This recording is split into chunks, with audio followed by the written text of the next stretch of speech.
Despertaron todos estridente voz. Pues estimados lectores, lectoras, bienvenidos a este evento, bienvenidos a otra edición de la FIL para seguir acumulando nuestro vicio.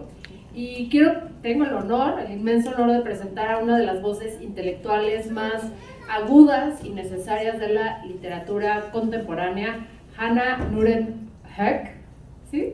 Bien. Nacida en Malmö, Hannah debutó en el ámbito literario como una destacada poeta, y es esta precisión lírica, esta habilidad para crear atmósferas simbólicas muy presente en sus libros, lo que hoy nutre su prosa. Una prosa que los críticos, con todas las razones, han llamado obscura, pero sobre todo impactante.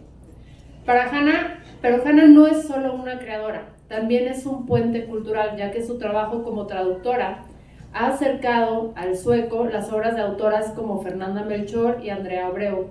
Además, su riguroso trabajo como crítica literaria le valió el prestigioso premio Madeleine Gustafsson, reconociéndola como una voz cada vez más crucial en el panorama de la cultura sueca. A través de sus novelas, que pueden encontrar aquí afuera, Cesárea, ganadora del Swedish Radio Literature Prize, Hannah se ha comprometido con la disección del conflicto y el dilema humano, evitando a toda costa, y créanme esto, a toda costa, la simplicidad. Hoy la recibimos para hablar de su nueva novela, la más reciente, una obra que se siente como un reflejo muy cruda de nuestra realidad y la posverdad, y pues para mí es un honor presentar a Hannah Nuren-Heck.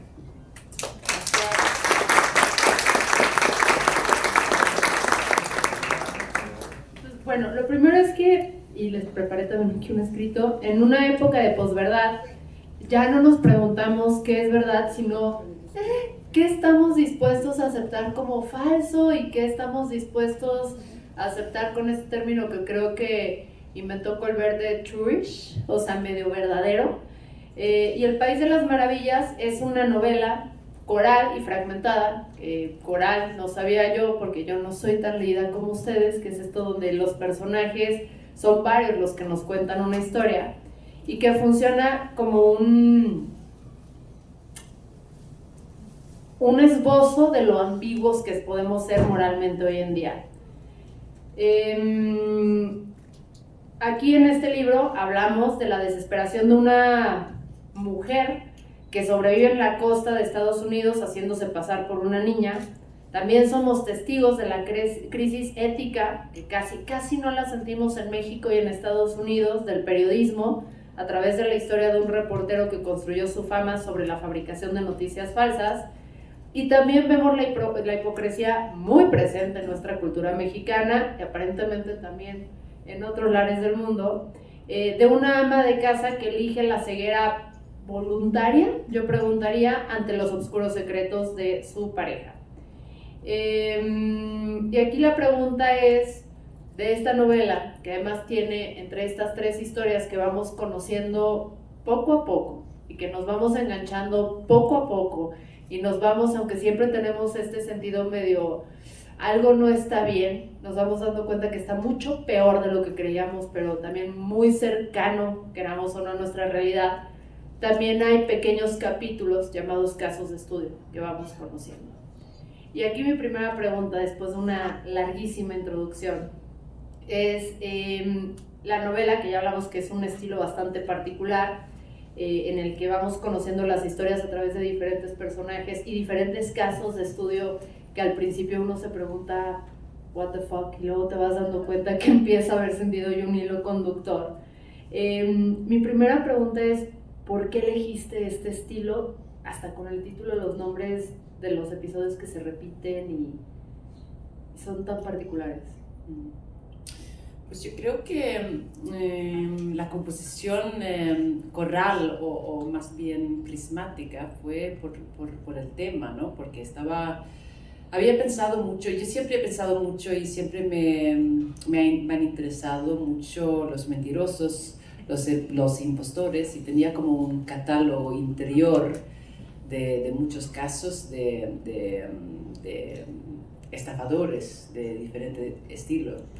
Entonces empezaba a pensar mucho en esa naturaleza humana mentirosa, que creo que es bastante universal y general, y que, bueno, que siempre nos ha acompañado, ¿no? En nuestra historia. Yo creo que hay ese lado camaleón de todas las personas, ¿no? Que es nuestra manera de ser simplemente, ¿no? Pero estaba pensando más y más los últimos años en cómo es vivir con esta naturaleza humana medio mentirosa en una sociedad contemporánea como la nuestra, ¿no? Donde estamos tan rodeados de imágenes que no realmente podemos, no podemos fiar en nada en lo que vemos, ¿no? Estamos rodeados de imágenes generadas por AI, estamos rodeados de propaganda, de diferentes fuentes de información que no sabemos de dónde son. Estamos también rodeados de las redes sociales y vivimos nuestras vidas en las redes sociales, ¿no? Donde estamos donde nos metemos mucho en la apariencia, ¿no? La apariencia de la vida más bien que la realidad de la vida, ¿no? Entonces, pues me interesaba más y más esa cuestión de la mentira contemporánea, ¿no? Y también estaba pensando más y más en la mentira casi como algo viral, ¿no? Como algo, como un virus global. Entonces, en la exploración de este tipo de comportamientos, empezaron a surgir historias historias en diferentes lugares del mundo, porque así vivimos también nuestras vidas hoy en día, ¿no? Vivimos muy conectados a la vez que estamos más y más aislados. Hay una soledad inmensa en la conexión y la conectividad también, ¿no? Entonces me interesaba un poco esa tensión entre soledad y comunidad y las mentiras que creamos colectivamente, ¿no?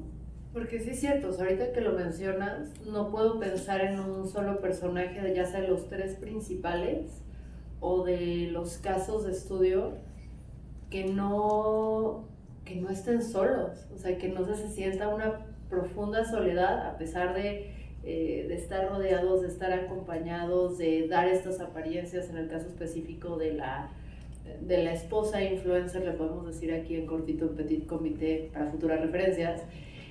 Pero es una soledad profunda, y también es muy interesante porque uno lo vemos a través de la persona que sí engaña, la mujer que se hace pasar por niña, que más es muy interesante porque al principio la forma en la que está escrito, tú dudas, dices, algo está raro, algo está mal con este personaje, hasta que de pronto te das cuenta, aunque creo que se dice explícitamente mucho más adelante que no es una niña, es una mujer, pero tienes esta vibra rara, que es alguien que engaña a otras personas para sobrevivir, así, al menos así lo leo yo.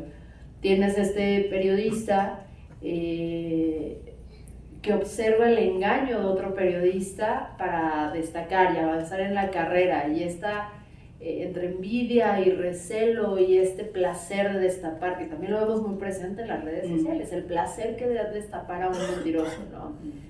Y tenemos a esta mujer que se permite ser engañada también para sobrevivir, o sea, el engaño va más en torno a aceptar que me estoy consumiendo una mentira. Y eso es interesante porque hablas de las mentiras desde diferentes ópticas y diferentes estilos para sobrevivir no aceptando la verdad. Y eso me llamó la atención, la creatividad para llegar a una misma problemática, abordarla desde forma muy distinta, y ya ni hablemos de los casos de estudio, que encuentras otro ángulo por completo. Entonces, ¿cómo fue el proceso para decir hay diferentes formas de vivir la mentira y diferentes roles que puedes tomar en torno a ella? Pues yo creo que la escritura fue un poco orgánica en ese sentido, que una historia daba a la otra, ¿no? Que había como una necesidad tal vez en una historia de explorar otro lado y otra perspectiva de la mentira. Entonces iban creciendo las historias, porque creo que también que son espejos, ¿no? Entre sí, que por ejemplo, el periodista Marius, que es el impostor que va fabricando sus historias, pienso que tiene un punto en común con, por ejemplo, la niña de Francia que está como disimulando heridas para tener atención en la escuela. Entonces, creo que necesitaba como esa forma al corral para decir cosas cosas más ocultas de los personajes, ¿no? Entonces fue como una manera de explorar diferentes caras de sus comportamientos, ¿no? En ese sentido. Y sin embargo, yo no percibo un juicio moral sobre estos personajes conforme los vas leyendo. Y eso también creo que puede ser complejo, sobre todo cuando cada uno de los casos que dibujas aquí, sobre todo las tres historias principales, porque los casos de estudio hay algunos que volteas y dices, suena como a estas X noticias, varias noticias, porque no lo puedes aterrizar una en concreta, sino que ya estamos expuestos a tantos tipos de mentiras que dices, esta suena a estas 7 mentiras. Pero en ningún momento hay un juicio de si lo están haciendo bien o mal. No. O sea, ahí creo que viene el ojo de la poeta que eres, ¿no? Que es observar y describir, pero describir de una forma que atrapa. No, yo siento que como autora tengo cierta obligación frente a mis personajes, no juzgarlos, justamente eso, ¿no?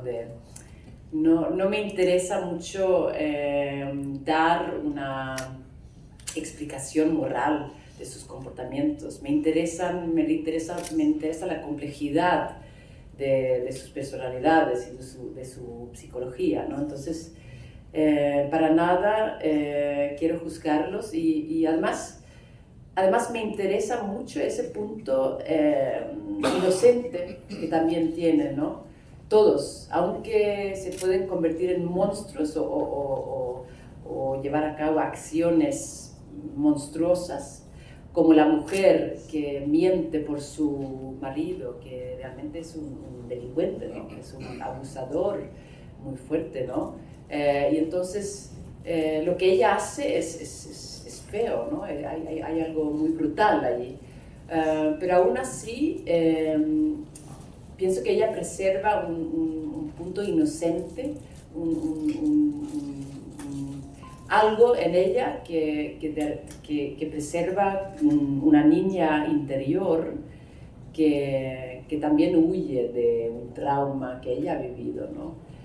En esa historia justamente hay, y creo que hay en varias de las historias de la novela, hay como un componente de sociedad de clase, ¿no? Porque tanto ella como el otro periodista, el periodista Vega, que está como revelando a su colega, el que está fabricando las historias, están huyendo también de una vergüenza, la vergüenza o la desnudez de ser pobres o expuestos expuestos a violencia de diferentes tipos. Y creo que para mí era muy importante justamente eso, de la manera en que estos personajes también pues siguen siendo niños inocentes buscando un paraíso, tal vez un paraíso imposible, un país de maravillas, ¿no? Un lugar donde se pueden sentir amados, queridos, seguros, ¿no? Y yo creo que están un poco atrapados en esa misma búsqueda de ese paraíso imposible, ¿no? Y justo hablando del título, El País de las Maravillas, que hace referencia a Alicia, en el País de las Maravillas, irnos al inframundo para descubrir como universos que ni son verdad, ni son mentira, no sé si son fantasía. ¿Cómo? Porque tú eres poeta, cada palabra que utilizas, cada cosa, hay una intención detrás. Aquí en el País de las Maravillas, al nombrar esta novela así, ¿cuál era la intención? ¿Con qué expectativa esperabas que las personas a la hora de ver esto llegáramos? Pues yo creo que sí, que lo pensaba como un lugar interior, ¿no? Pero un lugar de fantasía, de deseos, de anhelos, de una zona que llevamos todos, ¿no? Una zona de maravilla, ¿no? Pero también de transformación, porque claro, la mujer que se hace pasar por niña es una persona que crece y después se hace pequeña, es como, está en transformación constante, igual como Alicia, ¿no? Y es un lugar tanto de placer como de miseria, es un lugar contradictorio, y entonces, pues, El País de las Maravillas, ese título, fue ante todo conectada con ella, con esta mujer que se hace pasar por niña. Pero yo creo que todos los personajes también tienen ese lugar interno y lo buscan, ¿no? Y en sueco, lo cual se pierde en español, también Underlandet, que es Alice y Underlandet, Alicia en el País de las Maravillas. Esa palabra también contiene un doble sentido, que es entre maravilla, under puede ser maravilla, pero también por debajo, como subterráneo, ¿no? Y creo que justamente eso, ¿no? Que todos esos personajes están como dirigidos por sus propios lados subterráneos, oscuros, sus deseos ocultos. Y pues sí. Ahora, algo aquí con lo de la poeta y justo como lo vas eligiendo, y perdón que te cambie las preguntas que hablamos antes, pero entre más hablas, más me interesan cosas. Ya sé, se la cambié así feo, ¿verdad? Bienvenido a México. La experiencia. Porque algo también que me impacta, sobre todo en la parte de la historia de Alicia, porque el abuso sexual es un tema que se ve en varios personajes de historias. Sin embargo, en la historia de esta niña, porque al principio es algo que te choquea, ¿no? O sea, dicen, están abusando de un niño, no, etcétera. Pero me llama la atención que en un mundo en el que estamos hablando de la violencia, que está tanto el tema de la violencia de género, etcétera,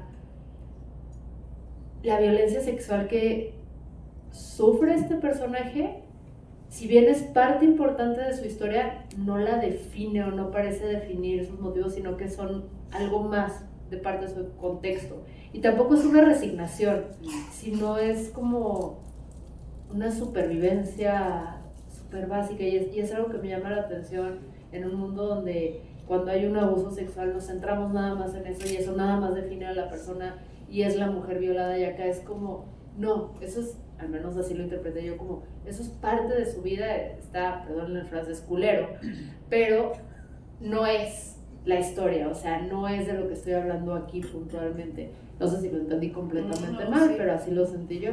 No, es interesante porque yo creo que, claro, ella es una mujer muy violada, vive sin hogar, vive con otra gente sin hogar y con hombres violentos, ¿no? Pero yo creo que lo contradictorio aquí es que su obsesión por esa búsqueda de esa niñez imaginativo, ¿no? La salva de alguna manera u otra, ¿no? Porque como ella sigue siempre con esa búsqueda eterna, ¿no? Como ella sigue, puede como, pues, no, entonces las cosas que la pasan no la afectan tanto. Es más resiliente como los niños. Ella puede decirse que no la afectan tanto, ¿no? Que tiene su dirección, tiene su goal, tiene su manera de ser en el mundo, ¿no? Entonces eso la salva de alguna manera u otra, creo yo. Y hay otro, bueno, todos los personajes me llaman la atención, pero otro personaje, si no han podido leer la novela, es esta mujer porque nos vamos desde la costa de Estados Unidos, la pobreza, esta mujer en un país que es un poquito en mejor estado de salud que el nuestro quizás, que decide precisamente voltear a un lado, a pesar de que parece, la historia como te la va contando, que parece tener un esposo muy tierno, muy dedicado, aquí te va, hija, la tarjeta de crédito, cómprate lo que quieras, que además va construyendo esta vida en las redes sociales, que es muy performativa para los amigos de su esposo, ni siquiera para sus amistades, sino ya para personas que conocen segundo o tercer nivel. Me llama también la atención la construcción de este personaje, porque las mamás influencers que la tienen toda en su vida y que son perfectas y que mejor voltean a ver a un lado para poder mantener este estilo de vida, o sea, nos damos cuenta que ella sí tiene un sacrificio de por medio y una razón de ser que no es justificación en ningún momento, pero es como un ángulo que no considerarías, porque a veces contra esos personajes nos falta empatía, ¿no? De voltear y decir, vieja, la palabra que dije hace rato, o sea, ¿cómo te volteas a ver para el otro lado cuando está sucediendo esto? Y nos damos cuenta que ella sacrifica cosas para poder mentirse a sí misma sobre los engaños de su esposo. Entonces, ¿cómo construyes un personaje así? Yo sé que hablas de que tú no los juzgas, no nada, pero para que yo no la juzgue, que soy muy juzgona, o sea, ¿cómo logras esa sensibilidad? Pues no sé, porque es así, pienso así de las personas, ¿no? Un poco, yo creo que además lo que me interesa de ella es que no es que ella sea pues está como protegiendo un crimen o varios crímenes, pero lo que me interesa de ella es que ella huye de la verdad de sí misma, ¿no? Huye de su infancia bastante gris y pobre, con padres que eran, bueno, que también vivían en condiciones pobres y difíciles, ¿no? Y yo creo que ella, pues es muy entendible para mí, es muy, muy, y además creo que aunque los personajes de este libro pueden llegar a puntos extremos de su nivel de mentira, creo que también tienen como un punto donde podemos identificarnos todos, ¿no? Porque yo creo que todos hemos mirado al otro lado alguna vez para preservar un privilegio o para proteger algo importante, ¿no? Y yo creo que eso forma parte de nuestra manera de ser. Y entonces quiero crear personajes donde hay puntos de identificación más que de juicio, sí. Ok. Ahora, hablando del tercer personaje, que se centra en el periodista estrella, que fabrica noticias y resuena con casos como el de Klaas Relotius en Alemania. O sea, ¿consideras esta parte de la novela un reporte ético sobre la crisis de la prensa? ¿O más bien es como una alegoría sobre la falsedad institucional? Pues no, pues yo creo en el periodismo, la verdad. Hoy en día, con razón, hay mucha desconfianza frente al periodismo, ¿no?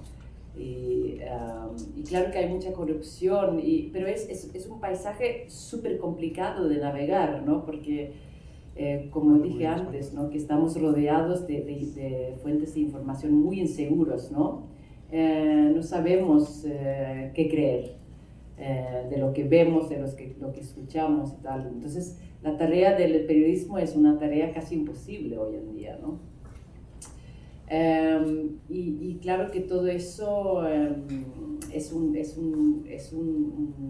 desafío de nuestro tiempo, creo yo. Total.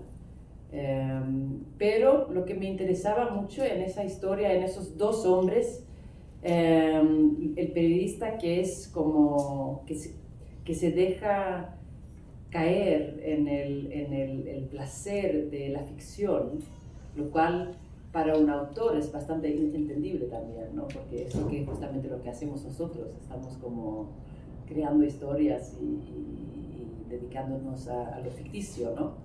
Es lo que hace él, ¿no? Es bastante entendible de alguna manera u otra, ¿no?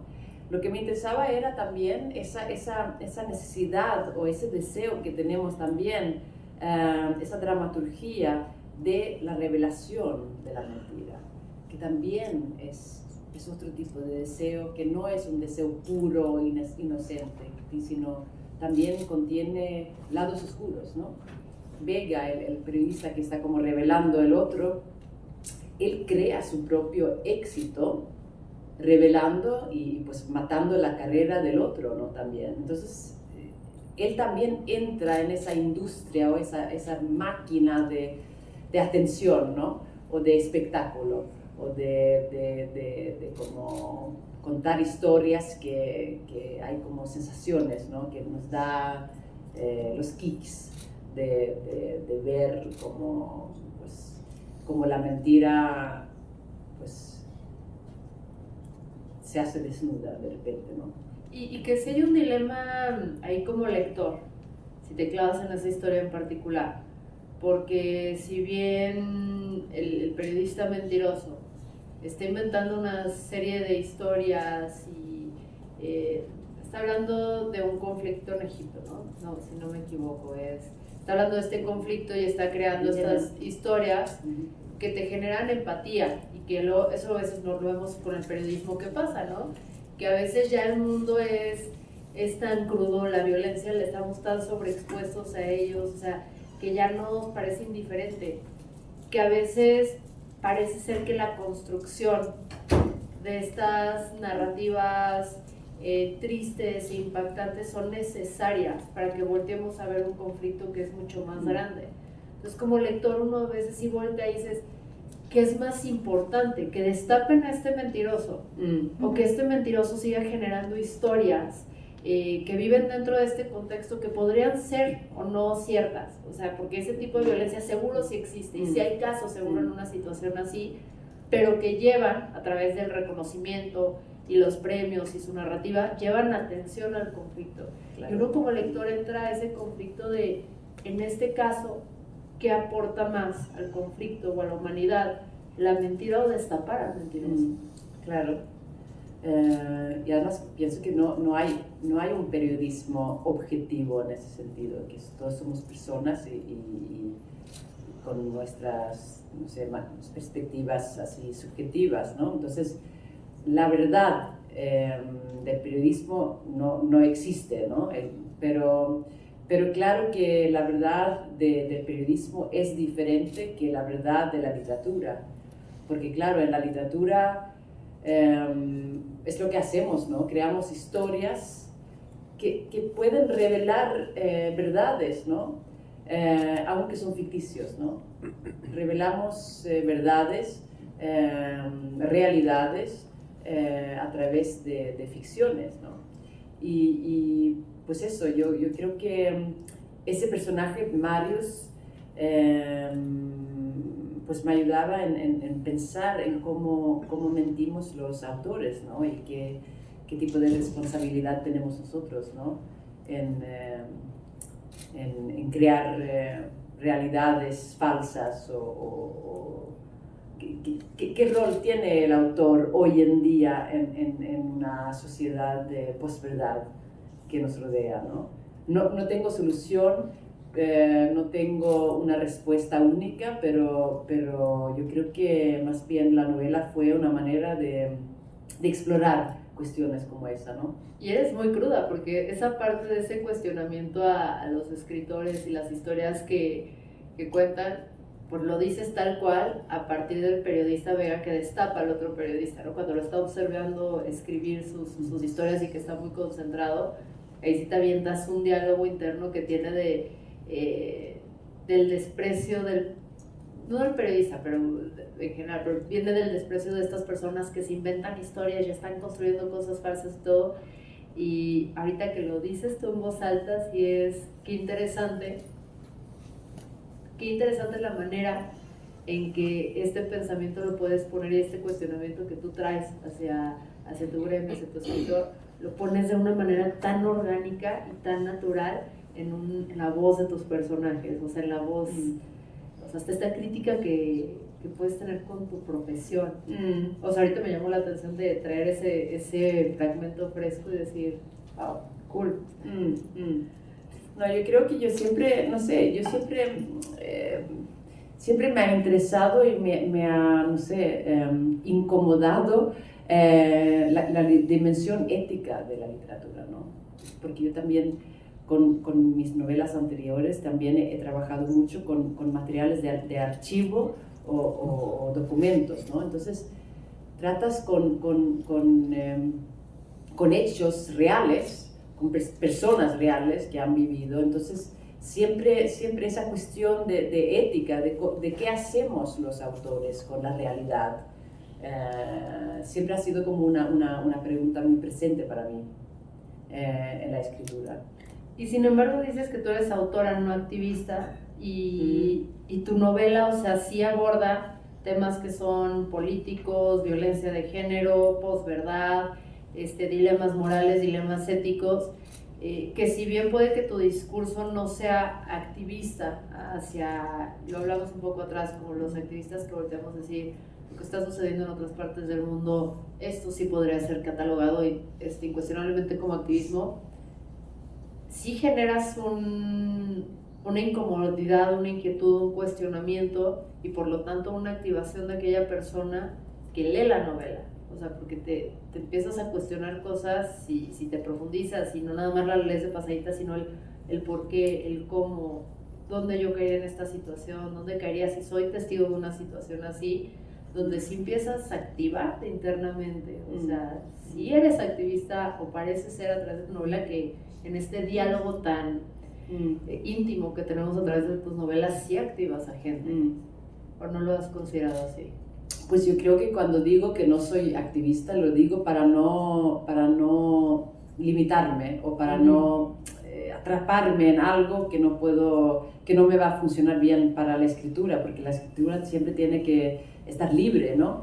Tiene que ser una cosa, bueno, yo no puedo estar como cargada de diferentes agendas, ¿no? Y ante todo eso del moral, ¿no? No me interesa una postura moral o una postura política en una manera fácil o simple, ¿no? Me interesa la complejidad de la realidad, ¿no? Y de las personas y los comportamientos humanos, y es lo que quiero explorar, ¿no? Entonces, pero al otro lado pienso que toda literatura lleva consigo un nivel político. Siempre es imposible no decir, pues un libro siempre dice algo de la sociedad, de la vida, de las condiciones de los seres humanos. Entonces, yo creo que es inevitable. Siempre hay política en la literatura, pero puede haberlo en maneras no tan visibles, ¿no? Ahora, se menciona o has dicho que tu novela refleja una oscuridad devastadora. ¿Crees que a pesar de todo el engaño y autoengaño que desmantela el País de las Maravillas, se ofrece al lector algún destello de verdad o empatía? Yo espero que haya muchos de esos destellos, ¿no? Y creo que yo creo que como termina la novela, yo creo que es una escena donde hay mucha libertad. Hay una libertad que contiene como miseria y muerte, pero también luz. Entonces, creo que la luz y la oscuridad no son tan fáciles de separar, ¿no? Siempre hay un punto del uno del otro, pues entonces pienso que hay puntos de ternura, de inocencia, de luz en todos esos personajes, aunque las condiciones o los entornos sean como oscuros. Pues no quiero desaprovechar el que hayas venido de tan lejos a México sin dar como el espacio para que haya preguntas de la audiencia hacia la autora, porque seguro las tienen. ¿Alguien? No, bueno, qué participativos, ni con el grito que les metí empezando.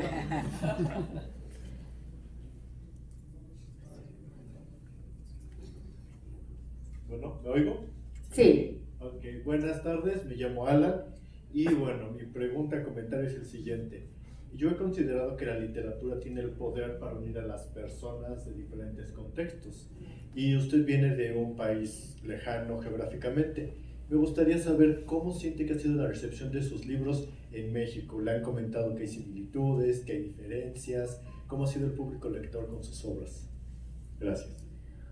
Pues me han dicho que hay puntos de identificación y puntos de no identificación, pero ante todo creo que hay una imagen de mi país, de Suecia, que es muy persistente y muy idealizada, porque lo que escucho siempre, pero Suecia, que es un país tan privilegiado y donde no hay pobreza y no hay criminalidad ni nada, lo cual no es verdad. Y ahora estamos también en un punto en Suecia donde tenemos realmente un partido racista en el gobierno, ¿no? Estamos en un punto muy grave en la historia de mi país.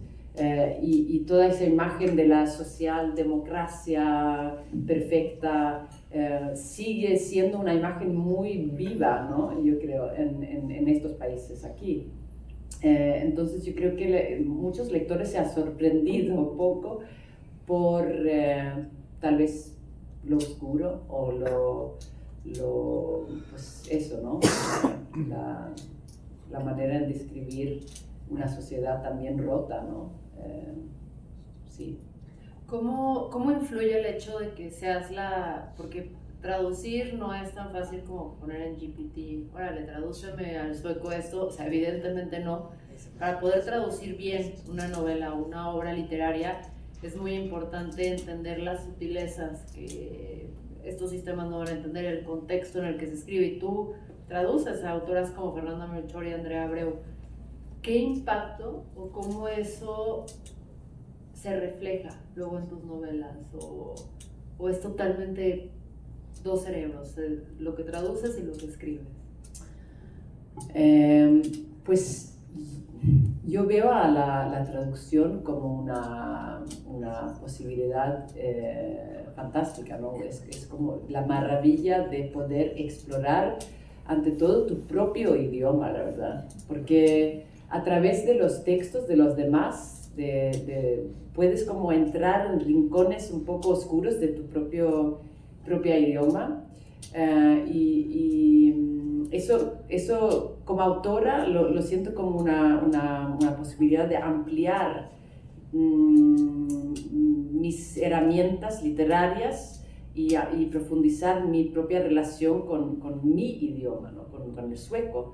Y en ese sentido es como un sueño tenerlo y trabajar con traducciones.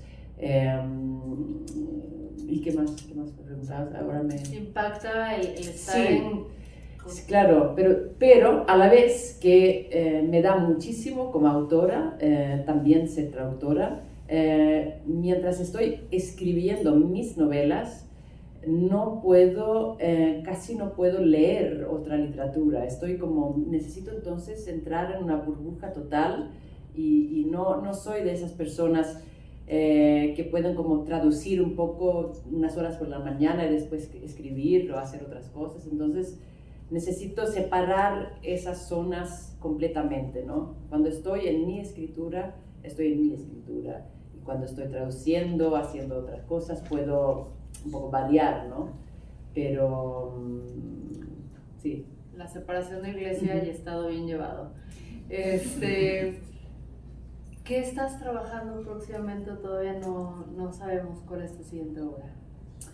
Sí, yo acabo de enviar un draft de mi próxima novela, que va a salir en otoño del 26, que es una novela corta,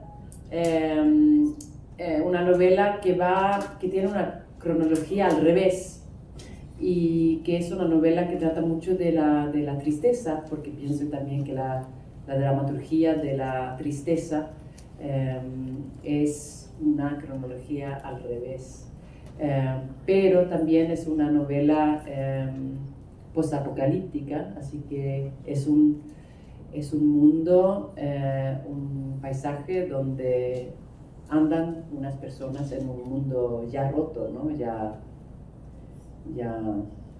roto. Qué interesante, porque cuando empiezas a leer esta novela, si no traes contexto, podrías pensar que estamos hablando en las primeras clases de un mundo postapocalíptico, hasta que te das cuenta que no. Nos avisan que el tiempo es limitado y nos quedan 5 minutos. Así que no sé si alguien más tenga alguna duda o pregunta, por favor.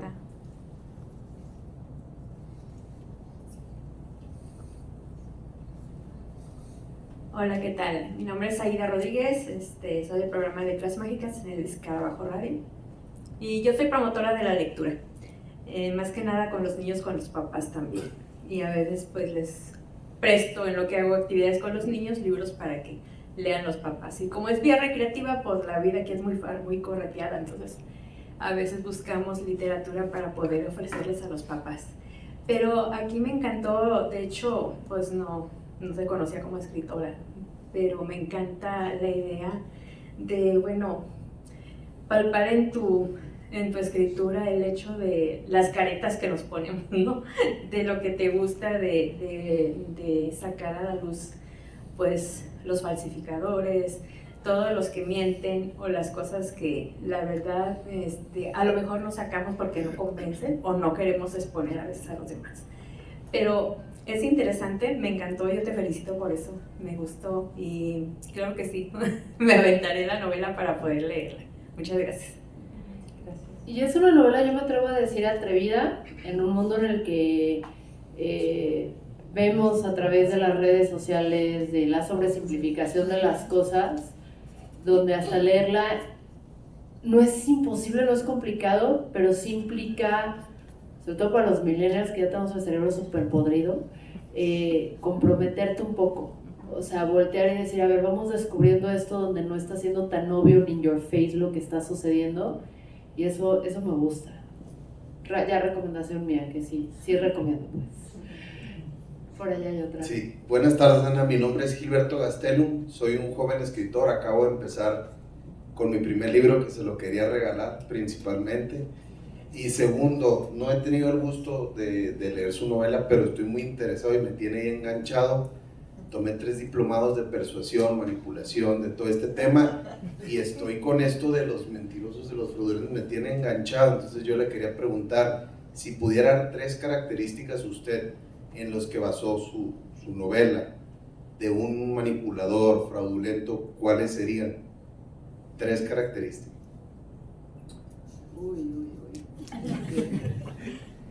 Pues eso de seducción,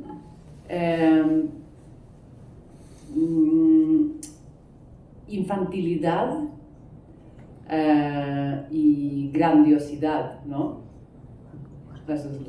Sí. Sí, muchas gracias, estoy anonadado con su novela, se lo puedo regalar. Gracias. ¿Alguien más, alguna pregunta o un regalo para la autora? ¿Alguien puede mejorar la oferta? Muchas gracias. Pues bueno, si no es nada, recuerden que están las dos novelas Cesárea, El País de las Maravillas. ¿Y hay más cosas de Hannah allá afuera? ¿De Cesárea? No, son esas dos. Para que se las echen, recomiendo. No se van a ir sin quedar raspados. O sea, si es una novela para quedarse pensando y reflexionando y cuestionándose, sobre todo si te pones en el dilema ético de los distintos personajes y obras que aquí ves. Y pues ya quiero ver qué es lo que viene, ya quiero leer qué es lo que sigue. Muchas gracias, Ana. Gracias.